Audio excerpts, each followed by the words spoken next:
This is a clue as to what we're going to see today. On these episodes of the Late Brake Show, it's not just about the cars, it's actually about the people behind the cars. Welcome to an episode of Car Caves. I'm Jonny Smith. This is the Late Brake Show, and behind here is a guy called Danny who is besotted with a three-pointed star.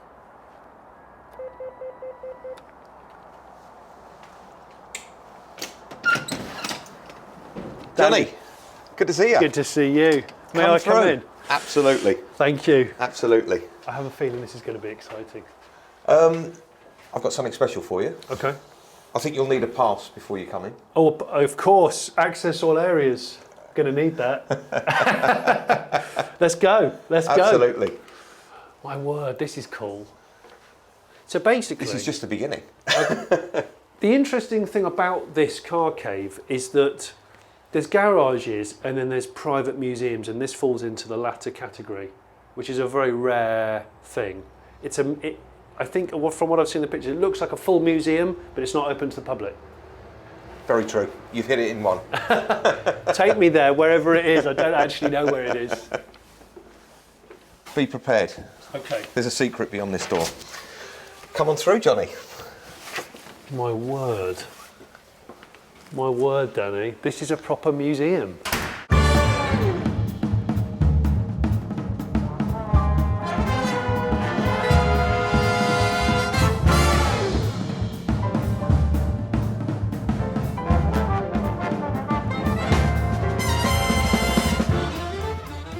It's like a modern public museum, but not for the public.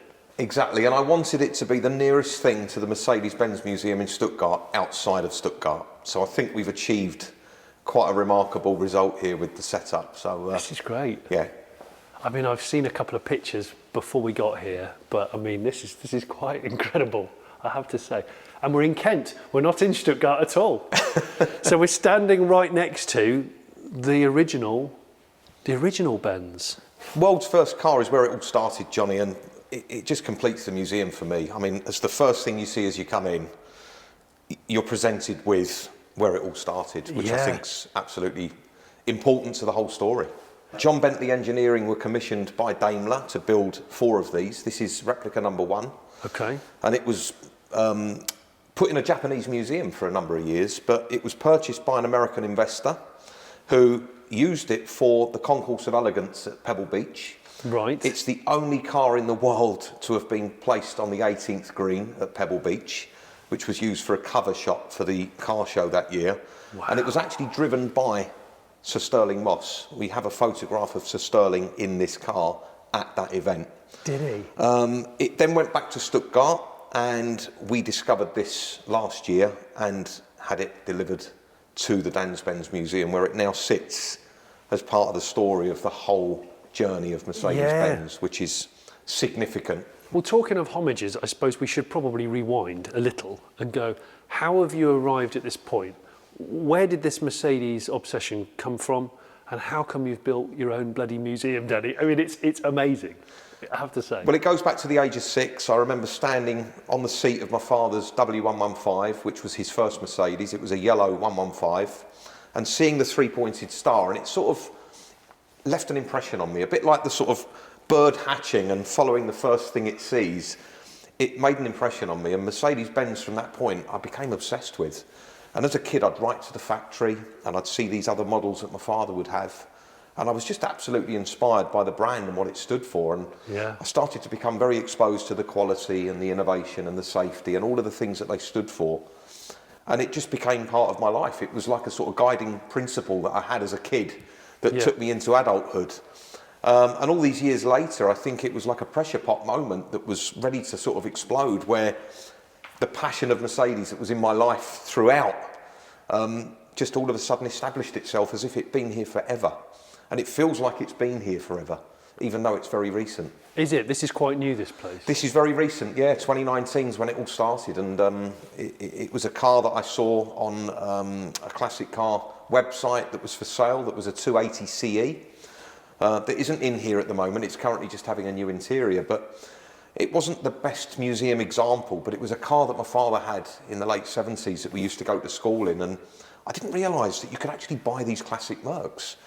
And that opened up a brand new world to me. And from that, 1 became 2, became 4, and before I knew it, I'd established this whole story of what I call Danz Benz, the Benz or nothing. So from here, which way should we go first? Which direction? Well, I think that there's a really interesting story over here, Johnny, about this car in the corner, which is significant because without that, Mercedes wouldn't be racing today. So I think there's a great story on that car. I've got to say, Danny, this was one of the most eagerly anticipated cars I've come in to see your gathering, because I love the SLC, always have. Such an unusual model. Yeah. But the story of this one's just incredible. Talk to me then, because it's a very unlikely rally car. A gentleman called Jonathan Ashman in his early 20s was working for what was a new company here, Mercedes-Benz UK, was a brand new company in the early 70s. Mercedes had stopped all racing from 1955 because of the Le Mans crash. And Jonathan decided to take this launch car that was in a big feature alongside the XJS at the time that had been launched, and turn it into a rally car. And that got on the radar of Mercedes, who found out that he was doing this. He thought he was going to lose his job. And to the contrary, they actually went racing again as a result of the success of this iconic car, LLC 432P, exactly the same car that was featured then. It's factory original. It's had a gearbox tweak, that's all. That was another really interesting story. So normally on car caves, I get to take one of the cars out and drive it. And this is no exception. I am going to take this car out for a drive, because when you're given the option to drive a car that has a roll cage and velour seats, which doesn't happen very often, you've got to drive it. So, but I just think this thing is such a strange but cool thing. This is an era of Mercedes that particularly fascinates me, because I've had a couple of 123s. They are a proper workhorse. I mean, these cars are phenomenal. The 123 for me was a vehicle that I remember being taken to school in by my mum in a saloon. She had a 230E. The estates were always a big statement back in the day. 4 service vehicles existed during the sort of late 70s, early 80s. I suppose that was a really good example of just how reliable Mercedes were as well. They only had 4 for the whole of the Britain. 4? I think they had 1 in Scotland, 1 in the north of England, 1 in the south of England, and 1 in Wales. Wow. So that's the footprint that they covered, which massive. tells you the reliability of the cars. So the 4 engineers would drive these to support breakdowns and any service call-outs. They had a toolbox in the back. This is an original engineer's toolbox. It's massive. It is, it's huge. It's a big chest with pull-out drawers, with shadow foam, with all the tools that go in. I'm sure I saw this the last time I was at Mercedes-Benz World in Weybridge. Yeah, well, going back to my story of how it all started with the 280CE, this was my second purchase. Okay. And it came about as a result of an auction. And I'd seen that Mercedes at Brooklands had this on show in their museum, and that it was in an auction. And I thought, do you know what, I've never bid in an auction before, I'll chance my arm. And to my complete surprise, it was what they call a commission bid, so I wasn't there, I was away this weekend. I got the call on a Saturday afternoon at 3 o'clock saying, it's Brooklands here regarding the auction, you've won. And I couldn't believe that I'd actually won this. and that became the second car of the Danz Benz collection. It is just amazing. I think it's a very, very special car. And it sits perfectly as a support vehicle alongside the rally car. Yeah. At events, if I take the cars to the shows, of course, this could be sitting there and look very in place with as a support vehicle. It's not a real one. To be honest, Johnny, what this represents for me is quite an amazing fact, really, which is that if I sold every car that I've got in the collection, I probably still wouldn't have enough money to actually buy an SLR and have one car in the museum. It would be a one-car museum. A one-car museum. But the 300 SLR, Gullwing in particular, that we all hear about, is really where it all started, from the sort of SL story, which we've got behind us here. Yeah. And this was a model that I bought back in 2001 when my son was born, which both my son and my daughter, who was born in 2003, have been in. So I sort of ordained them into the three-pointed star from a very young age.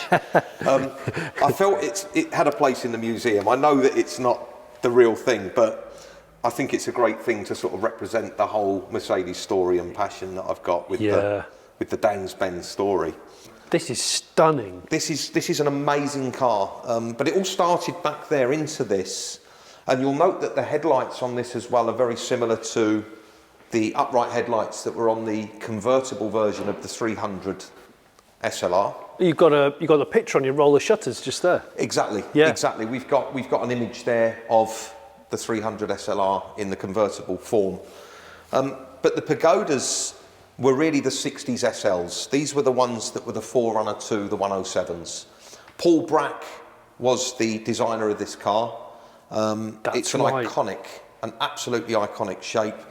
The name Pagoda was a nickname. It wasn't the official name that Mercedes gave it, and it came from this slightly concave roof. It's an incredible shape because it sort of at first looks a bit broken. Yes. And then you realise it's quite intentional. It's intentional. It's quite dainty. The roof's very dainty on these. It is, and it was a fantastic car, very successful for Mercedes. I think it was launched in 1961 from memory, but it was a huge success through the 60s. It lasted until 1971, I believe, when the 107 then came out, which obviously became the most successful SL in terms of length of time. The quality of the resto on this is incredible. It's completely nut and bolt. It's done 1,500 kilometres since the full restoration, and we were very, very fortunate enough to buy this car in 2021 from Stuttgart, from a collection house. Gosh. Who made us aware of it. And I would say it's one of the most beautiful cars that we have in the Danz Benz Museum. Yeah. But what then happened, of course, was we move on to the 70s era. Yeah. And this for me was what really did it. I mean, I'm a young kid, I'm watching Heart to Heart, I'm watching Jonathan Hart driving his SL, I'm watching Bobby Ewing on Dallas.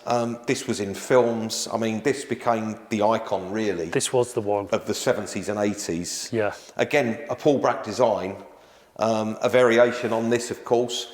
Removable roofs on these, and with a soft top underneath. Exactly the same thing here. Yeah. You get the roof stand. We've got the soft top that comes up. It's one of my favourite colour combinations. Yeah, this is non-metallic black. It's beautiful. Wine. This is a 1988 model.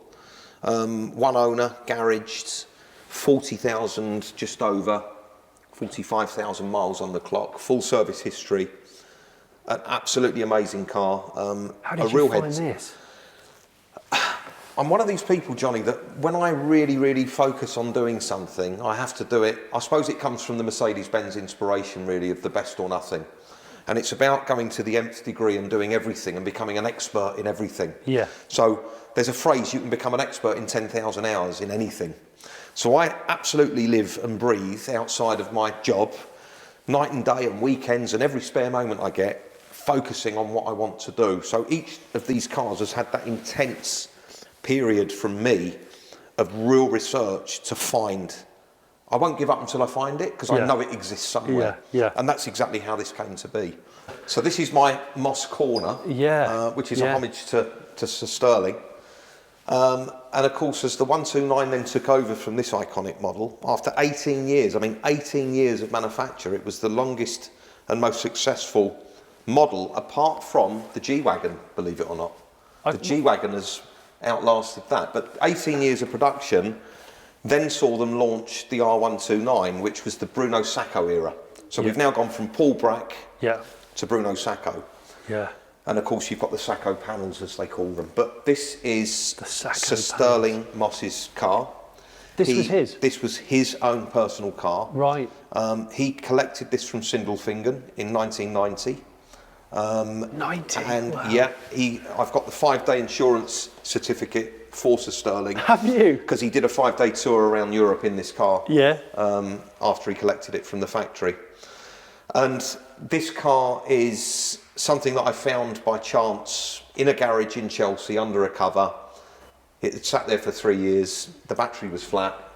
I managed to connect with the owner, and I was able to bring it into the Danz Benz collection and bring it up to a standard that was exact. Well, it's original. I mean, it's got an amazing specification. Nothing's been done to restore it. It's exactly as Sir Stirling had it. It's got a navy blue leather inside, which is really unusual. The dash, normally you would see a black dash, navy leather seats, but you've even got a navy blue steering wheel. Oh yeah. And a navy blue gear shift. Yeah. And Sir Stirling, even though it was new technology at the time, he de-specced the airbag. He didn't want any of the safety features. Didn't he? No, he didn't. He really didn't want a car that had all this sort of stuff controlling everything. He wanted the purest form of SL. He even wrote a book called Great Drives in the Lakes and Dales, and that behind you is him in this car. Great drives in the Lakes and Dales, in this? Yeah, Great Drives in the Lakes and Dales. I've got the book in the display case there. Oh yeah. And this is a photo of Sir Stirling in this car, which he absolutely loved. What a dude. And for me, the provenance and history that we've got with this car is amazing, but completely to our surprise, a few weeks ago, Mercedes-Benz F1 team contacted us, completely voluntary, and said, would you be able to bring the car to Brackley for Valtteri Bottas's leaving event? We want to do a guard of honour. And as a result of that, the car went up and became the sort of star of the show, with Valtteri Bottas and his partner, as Mercedes said a big thank you to him at the end of the 21 season before he joins Alfa Romeo next season. So we've got this fantastic homage here to Valtteri, which the Moss SL said a farewell to. Yeah, and it's interesting that they picked a car that isn't a race car. Exactly. You know, it's not. Exactly. It's a lovely car. It's a cruiser, really, isn't it? So it's. Well, they could have gone for 722, or they could, but yeah, I think it was so special that they went for this. I love that. And it was absolutely a great sort of topping and tailing of the car's history. Yeah. To have that fantastic recognition from Mercedes themselves. Yeah. Before we talk about this car, Danny, I've got to talk. I haven't actually asked you much about like the creation of this whole room, of this museum. Is this your business, this sort of thing? I'm in construction, and I do fit out, finishing, surface treatments, coatings, design. Yeah. And of course, yeah, I put my touch to this, working with a fantastic architect. Yeah.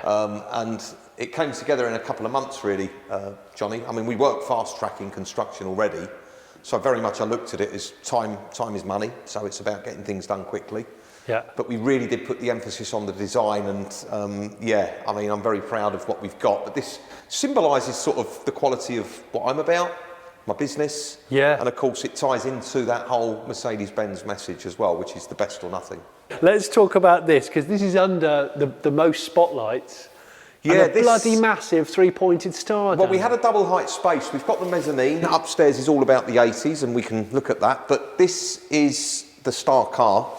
In a double height space, we wanted to put the star above it, so we believe that is the largest Mercedes-Benz star in Britain. It's a 3 metre diameter, 100 kilo Mercedes-Benz three-pointed star that we made by hand out of MDF in our joinery workshop, and we actually sprayed that in a chrome finish and suspended it. 5 operatives working on cherry pickers had to hoist that up and put it into position with the lights around it, highlighting the showbiz car. 100 kilos of MDF. Well, I hope it doesn't fall on this car. No, it's very, very secure, good, I can assure you. Because this thing has got a bit of provenance, hasn't it? It really has. Back in the late 60s, early 70s, there was a very famous entertainer called Danny LaRue, and he had won Personality of the Year, I believe, in 1971, and celebrated that with his passion for cars, which was very much fueled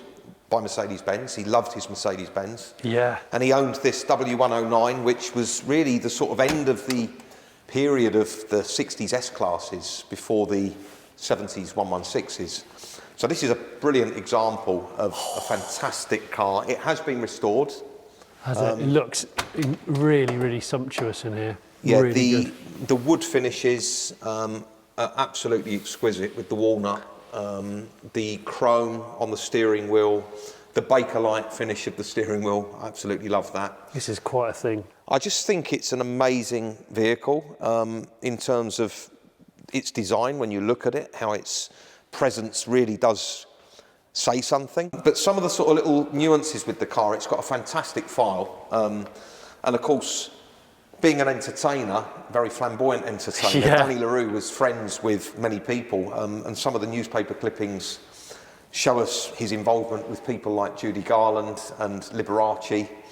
Wow. And of course, the number plate is a number plate that we had on another vehicle, nothing to do with the Mercedes collection. It was just on a standalone car.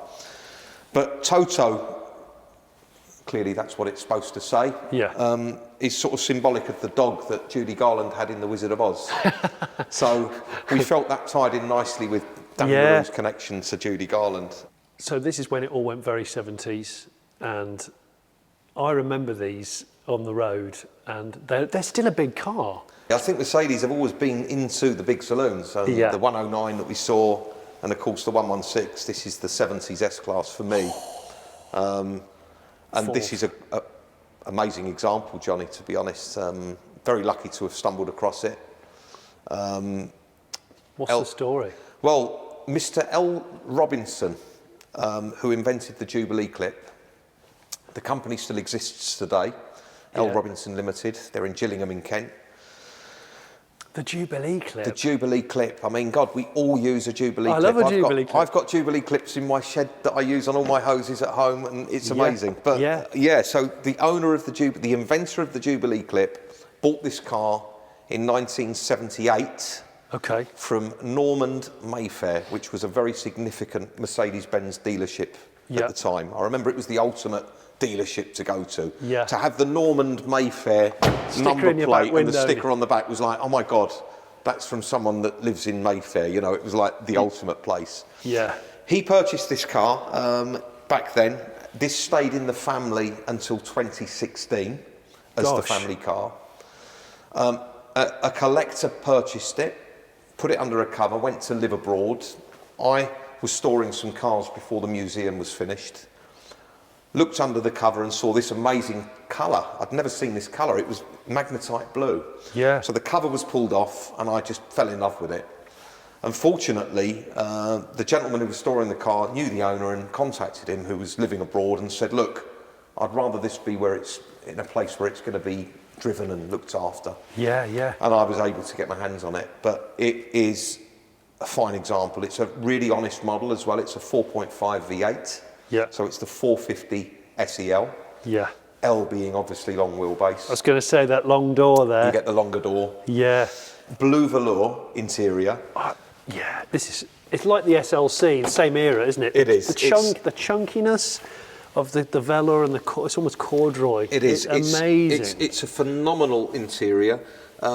It's still got the original, almost factory texture to it that would give you like the stripes that you get on the lawn, you know? Yeah. They looked after it, didn't they, the Jubilee Clip family? They really did. This car is, I would say, alongside the Pagoda that we've got, that is, you know, like it was in 1967, factory new. This car is the nearest thing that we've got to something that is completely untouched. Yeah. But still very, very drivable. I bet. You know, and I've taken this out many times. It featured recently in an article that we did with Mercedes, and I've got to say that it drives. I mean, going from the 109 to this was like, wow, Mercedes have just launched a new model. Yeah. And I felt like I was driving the latest model. Yeah. These cars are all on the button. You can use everything. Yeah. I know they're arranged in this way, which makes you think they're ornaments, but you do use them. Yeah, they're all taxed, they're all insured, they're all MOT'd, they've all got a proper registration plate, and they are drivable. Wow. Everything is completely running. We have a snag sheet for every car with a checklist, and we have a religious surgery that we're going to be going through and making sure that nothing is left to chance. They're all kept and critiqued to a standard that is how you'd expect it to be in a museum. I mean, this is what Mercedes-Benz would do in Stuttgart. Yeah. Can't believe we haven't even been upstairs yet. Well, it's all about the 80s, Johnny, but yeah, we've got another 129 here on the left, of course, same as the Bosch car, but another fine example. This is the Bruno Sacco floor. So this was the era for me, very much. This is 17, amazing. just getting into driving. Yeah. And we went into this futuristic decade, I would say, the 80s. Yeah. It was very much that Back to the Future. Everything was about cutting edge, Miami Vice. I was going to say, look at the colours of these two. You've picked some really. This one here is that silver that's gold, but they call it silver, isn't it? Smoke silver, yeah. That's right. This is the Gen 2, and there is a subtle difference between the Gen 1s. This is an American specification car. Yeah. This is for Canada. This was actually ordered for the Canadian market. But it never made it out there. It stayed in the UK. Did it? Yeah, and I ended up buying this off of a collector who had cherished and owned it almost from new. This is an amazing colour. It is. It's Seriously. Inca red, even though it looks orange. It's called Inca red, and it's got Palomino leather. Oh my gosh, this is probably the coolest coloured It is. 126 I've ever seen. And what's amazing about this one, Johnny, is we talked about the options of turbo diesels with the 123. Yeah. This is the 300 SD turbo diesel, which wasn't available in Europe or the UK. No, it wasn't. American market only, like the 123 Estate turbo diesel. So very special model. This was instrumental in actually making diesel executive cars acceptable and desirable. Yes. Because obviously diesels were always thought of as being sluggish and smelly and slow. Exactly. But the turbo diesel, this thing, I've got to have a look under the bonnet of this car because I've never seen a turbo diesel engine in an S-Class. Yeah, it's a beautiful sight to see as well because this has been kept in factory condition. The story of this, just to go back to that briefly, because for me it's about the history as well. I like to actually know what I'm buying and why. Yeah. So a Saudi Arabian gentleman that was going to be stationed out in Canada placed an order with Sindelfingen, went and did a factory order. Yeah. With a plan to doing a European tour, coming back to the UK, and then the car was going to be exported for his new post in Canada. That fell through, and he ended up staying in the UK for the company he worked for. It was a global organisation. The car remained here, garaged, in the UK, and hidden away, really, I would say, and kept in brand new condition for all those years. 52,000 kilometres on the clock. 52, I mean, 52,000 kilometres. It looks like new. It is. It is the nearest thing to a factory model. So 300 SD. 300 SD Canadian spec. Then you've got... This is a Swiss example, left-hand drive, second generation. So there was a slight difference with the Gen 2 to the Gen 1. Yeah. The main one being the smoother side panels. Okay. Yeah. And a slightly different front balance. Yeah. And a more refined specification internally. They did some different trims, different colours. This is smoke silver. Yeah. This is a 560 SEL, so 5.6. Oh, this is the 560. This is the daddy. Yes. This is the one that was the top model. Yeah. Owned by a Swiss gentleman, 96 years old, had a chauffeur, lived in Zurich, garaged, 40,000 miles equivalent of. Really? In kilometres, yeah. Bloody hell, Danny. There's a reason why you bought these particular... In fact, even less, 40,000 kilometres. So that is 24,000 miles? That is just nothing. Just 24,000 miles, smoke silver, wax under the engine, all the protection, almost as if it's just come from Sindelfingen. This thing, the colour of this. Well, we go back to the Gen 1 again. So this is an early... So this model, just to get it right, launched in 79, although it probably only featured in the UK in 1980. Yes. But in 79, they launched the 126. Yeah. That took over from the 116 that we saw. And it lasted all the way through to 1991. So this is a 91 model. Oh, that is a 91. This is a 91 model. That's an 83 model. Yeah. In fact, that's an 81 model, and this is an 83 model. Okay. Look how small the wheels are. Yeah, these are 14-inch wheels with plastic hubcaps. Oh, on an S-Class? On an S-Class, yeah. This is known as cactus green. This is a good Again, green. it was a carryover colour from the 70s. You had the Inca red, the cactus green. The smoke silvers and the blacks all came midway through the 80s, but exactly, you've got like a... I suppose you could compare this to like an avocado. It's an avocado bathroom suite. It's an avocado bathroom suite. It is. And look at the condition of the blimmin' seats as well. It's incredible. This just reminds me of Patrick Swayze in Roadhouse. Really? Yeah, he had a black 560 SEC, I think he drove in that film. And that was probably peak Swayze for me. This, to me... It was me, good. This is a beautiful car. The only thing that I've done, and I'm guilty of, is being a kid of the 80s, I really liked the sort of Larinsa stroke AMG stuff. And I went for having a set of Larinsa rims on this and a set of lowering springs, just to give it that slightly... It looked, I mean, really not deep dish as well. Deep dish Larinsa rims. And what I loved was the pillarless coupe. Yeah. So you had the two windows came down and you had the beautiful opening, and it was the nearest thing to a convertible. It was. But with a roof. It was, with the sunroof as well, yeah. Exactly. Now this is a W124, right? It is. And this is a coupe, the pillarless coupe, so the smaller coupe to that. Exactly, this still is, with the pillarless look. This is a proper old man spec as well, this one. This is not like a sort of 300 CE 24 valve. This is a 230 CE. Yeah. Very, very basic specification. Wind down windows, check cloth interior. Oh yeah. Almost no options, I would say. Not even air conditioning.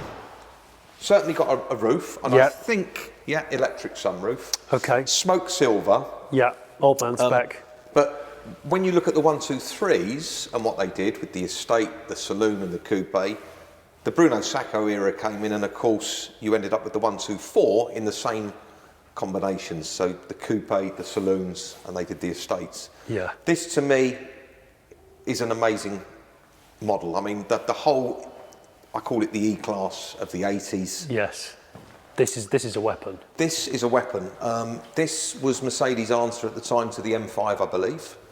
They wanted to take their family mid-range saloon and put a V8 5 litre in it. Yeah. To do that, they had to make some modifications to it. You'll notice, if you're a connoisseur, that it's got the flared arches. You compare those wings there. Exactly, you compare the wings, and even on the rear as well, it slightly flares out there. Yeah, there's some serious flareage. And what that did is it presented Mercedes with a problem, which was that the Sindelfingen production line couldn't accommodate the extra width. Now, down the road at Zuffenhausen, their fellow car manufacturing friends, Porsche, were, I didn't realise until I looked back at the history books, but they were on the brink of bankruptcy at the time, and they were in big trouble. Oh yeah, they were. They were on their knees as a company, and they needed work, and Mercedes-Benz partnered with them and said, do you want to collaborate with us on the 500e? And they actually manufactured 10,500 of these at Zuffenhausen from 91 to 94. So it was a fantastic joint venture, and it produced an amazing car that drives immensely well. I was going to ask you that. I've never driven one. I've always fancied it. What do they drive like? It's just amazing. I mean, if you take the 500 SEL from the 126 range, which obviously had that beautiful smooth V8. Yeah. In this particular car, in this particular configuration, it's a completely different drive. And it is just, it brings a smile to your face, that's all I can say. It's a true wolf in sheep's clothing. Yeah. It's a wolf in sheep's clothing. It's such a sleeper car. But it's black leather, it's got that luxury inside. You've got the black leather, you've got the walnut, the individual seats, you've got the walnut on the steering wheel, you've got the Becker Mexico, you've got the climate control, the electric roof. So it's luxury and sports packaged together in a car that's very unassuming. Practical. That really is practical. Yeah. You wouldn't really know it unless you were an expert with the flared arches. A lot of people wouldn't notice. But the badge on the back says it all. It does. And I think the story is amazing. What are these worth right now? Because I haven't looked for a long, long time. I've seen these selling for 100,000 euros plus in good condition. I've certainly seen them in the high 80s, 90s. Gosh. I don't really know what this one would be worth now, but it's certainly a great example, and I think I bought it at the right time, for sure. It's not going anywhere, is it? It's not going anywhere at all. This is cool.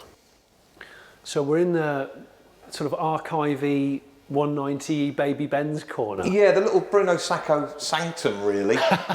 It's the recessed area with the homage to the great man himself and the work he did, with these fantastic images of all the different models that he designed. some of the prototype work he did, and of course, you know, a bit of a write-up to him. Still driving a C126 today, 560 SEC, lives in Stuttgart. I love that. Yeah, amazing guy. And of course, responsible for the baby Benz. Yeah. So my recollection of this car was 1981, drove to Stuttgart with my father, who wanted to get it out my system by showing me the Mercedes-Benz Museum. Oh, really? We went on the ferry from Dover over to Calais, and next to us, my father was driving a 126 S-Class at the time. I think it was a 280 SE, base model one. He'd just got into it. It had just been launched, 81, so it's about a year into the launch in the UK. And of course, I saw a very early C-Class. Sorry, I suppose you could call it the C-Class. It is today. the predecessor of the C-Class. I'm stuck on today's classes that they use, but of course, the 190 was next to us, and we followed it through Belgium, and I couldn't believe that I was following a miniature version of my father's S-Class. Yeah. And it locked in on me that there was this car. It must have been an early, almost like a sort of an early release model, because I don't think they really launched until about 82, 83. No, I don't think they did. That was very early. I think it was 82, 83. But I saw this car, and of course, when it launched, I instantly realised that I had the opportunity to get into a miniature version of the amazing cars that I'd seen on Dallas and the car that my father was driving. And that's how it started for me, really, Johnny, with collecting or driving Mercedes-Benz. Was one of these? Yeah, it was 1985, actually, so I was 18. Yeah. I'd saved up for a few years. I'd been working away from home. I remember I did a job in Barnsley for 3 months, working 7 days a week up in Barnsley, saving all my money, and at the end of it, having this deposit that I could put down to buy a 190 carburettor, not the E, the carburettor. So a low model. Yeah, it was a mustard green. It had a green cloth interior, wind down windows. It didn't matter. It was about the 3-pointed star and the fact that I was driving a Mercedes. So that got me into it, and I think that for me, having this in the museum is really an iconic thing to have, especially next to Bruno Sacco, who was the designer of this car. Isn't it amazing that some people can play out their automotive fantasy in a space like this, building your own private museum away from prying eyes, completely dedicated to one mark, in Danny's case, the 3-pointed star. It's phenomenal, it's relaxing, it's mind-boggling, and frankly, we couldn't cover every car in all the detail because there's just too much for us to do. But I hope you've enjoyed this Car Cave episode. The Car Cave playlist is proudly supported by EBC Brakes, and there's a discount code in the description below. And if you haven't subscribed already to The Late Brake Show, why not subscribe? Thank you.